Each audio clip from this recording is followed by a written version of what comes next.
tell me that not only is this going to cause them to have to lay a number of people off, but it could literally put them out of business. And you see now, companies are now lobbying the government for exemptions to the health care. So we have a situation where the government comes up with this huge program that places a big burden on business. And now, business is lobbying government to get exemptions from this bill. So how's the government pick who gives them exemptions? It's going to be who has, what they can do for the government, what they can do for the politicians, what contributions they make. And it now introduces the ability for additional corruption in the system. The best thing the federal government can do is get out of the way. There's so much uncertainty right now. Businesses are afraid to expand.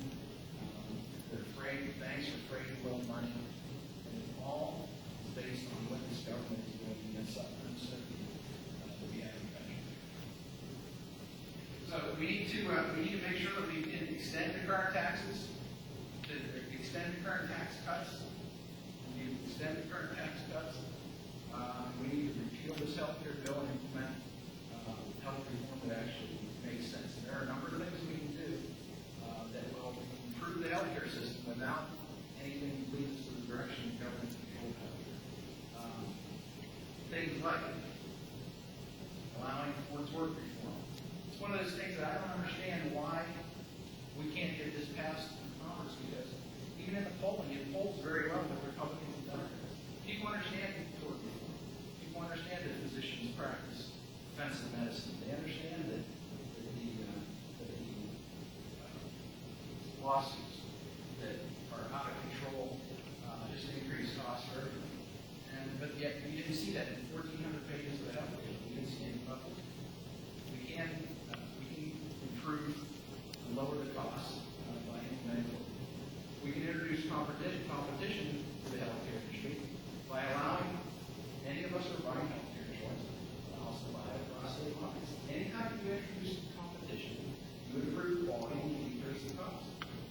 And that will happen with healthcare as well.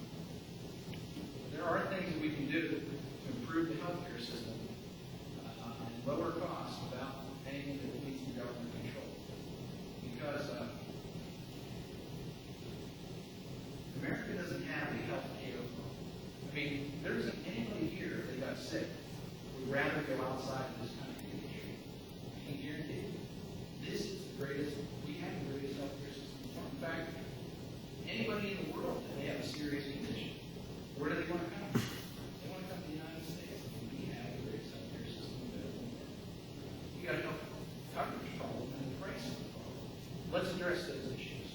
Let's not turn over the greatest health care system in the world to the federal government. Not one politician ever read it before they passed. Doesn't make any sense.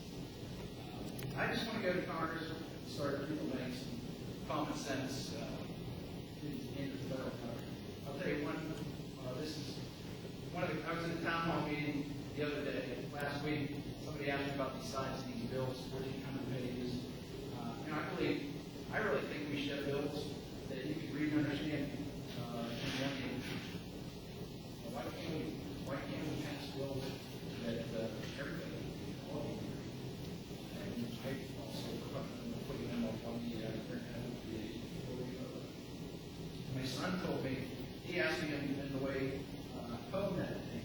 He said, Dad, I think that all the congressmen should have to pass a test on the bill before they're allowed to vote again. That makes sense. Not that I were a campaign, but that's I think some of the common sense things you need to do. Common sense things like you can't spend more money than what you take in. None of us here in our budgets spend more money than what we take in. If we do, we're going bankrupt. If we balance our budgets and our homes and our businesses, then why not Washington? It just makes sense. And that's not what's occurring right now. If we don't make major changes, I believe that this won't be the greatest country on the planet. And we are literally at risk for the first time in American history. Every generation has passed on to the next generation a country that is in better shape, that's better, stronger. This literally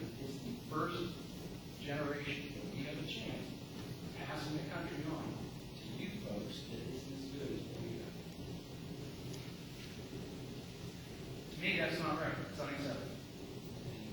I'm committed to doing everything I can to help turn that over. So, if you believe, like I do, that this country faces serious challenges, I would ask you, there's 3 weeks to go. Actually, 2 weeks and 1 day. Not that I'm counting.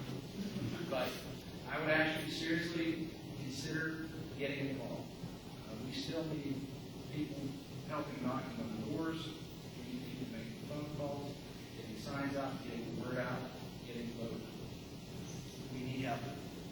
Good campaign is much bigger than a decent candidate or a good campaign manager or good ads.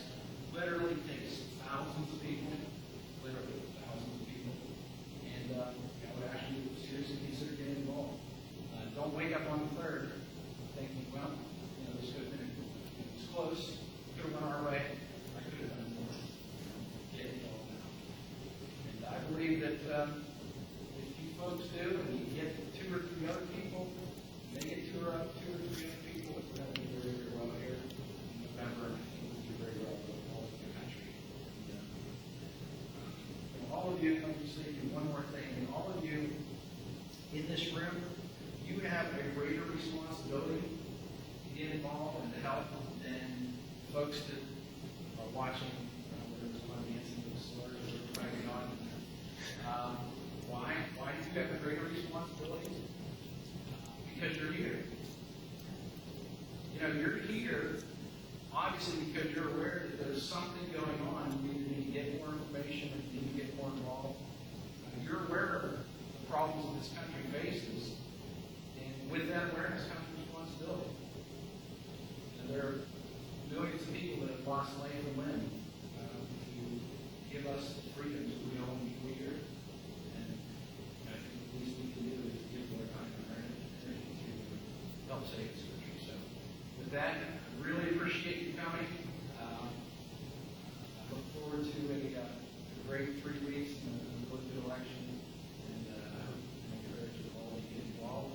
In some good candidate, we've got some other great